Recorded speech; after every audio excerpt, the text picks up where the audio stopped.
Saya mulai. Assalamualaikum warahmatullahi wabarakatuh. Nah, kembali lagi bertemu dengan saya di mata pelajaran prakarya dan kewirausahaan kelas 12 ya. Nah, saya ingatkan kembali yang belum melakukan presensi atau absensi di e-learning, silahkan untuk segera melakukan absensi di e-learning ya. Oke, nah sekarang lanjut ke materi berikutnya ya. Nah, minggu kemarin sudah saya jelaskan dan saya beri contoh tentang masyarakat ekonomi ASEAN. Nah, sudah saya beri contoh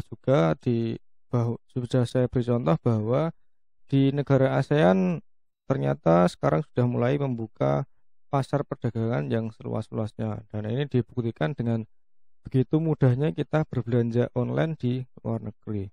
Nah, kemudian kemarin ada yang tanya seperti ini, Pak, kenapa kok barang-barang yang dijual di luar negeri itu harganya bisa sangat murah sekali?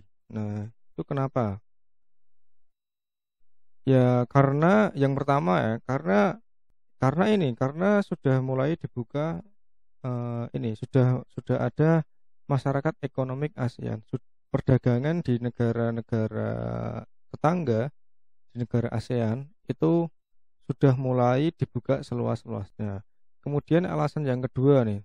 Nah, sarana transportasi logistik di negara yang lain itu sudah sangat memadai sekali. Nah, sehingga untuk akses logistiknya, akses pengiriman barangnya itu bisa lebih murah. Nah, karena apa? Karena ya infrastruktur transportasi di negaranya sudah sangat memadai. Kemudian alasan yang ketiga, ketika mereka melakukan produksi barang, itu produksi barang di negara lain sudah dilakukan dengan produksi massal. Jadi produksinya itu langsung banyak sekali sehingga bisa menekan biaya produksi. Kemudian alasan yang berikutnya itu begini. Jadi yang tampil harga ongkir ya, harga ongkos kirim yang tampil di aplikasi e-commerce seperti Shopee yang saya contohkan kemarin itu bisa jadi atau sebenarnya sudah termasuk biaya ongkirnya. Jadi harga barangnya itu sudah termasuk biaya ongkirnya.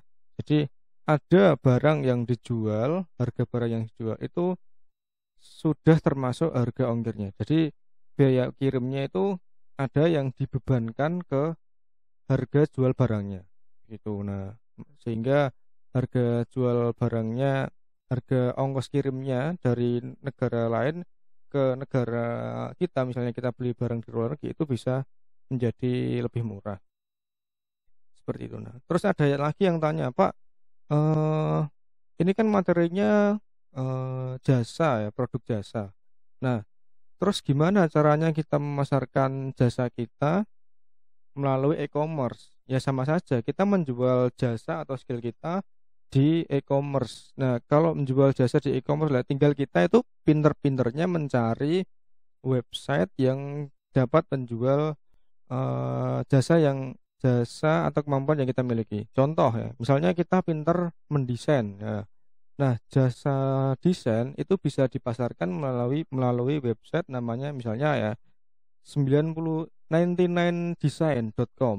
Nah, atau kalian bisa memasarkan lagi di website yang lain misalnya deviantart.com. Nah, itu contoh website yang menjual produk berupa jasa, berupa kemampuan kalian. Seperti itu. Nah, kemudian ini, masuk ke paragraf yang ini ya. Nah, masuk ke paragraf ini, mulai paragraf ini.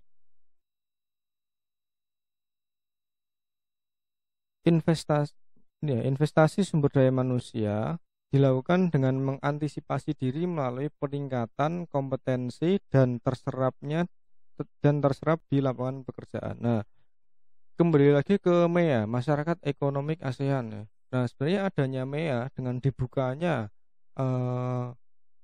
jalur perdagangan seluas-luasnya, jadi banyak barang dari luar negeri dengan mudahnya masuk ke Indonesia, itu sebenarnya jadi ancaman untuk kita atau sebenarnya malah menjadi peluang untuk kita. Nah, itu tergantung dari kita sendiri. Nah, kita punya kemampuan atau skill apa. Nah, kalau kita tidak mau mengembangkan kemampuan kita, yaitu akan menjadi ancaman. Kecuali kalau kita mau mengembangkan kemampuan yang kita miliki. Kita tahu kemampuan kita ada di mana.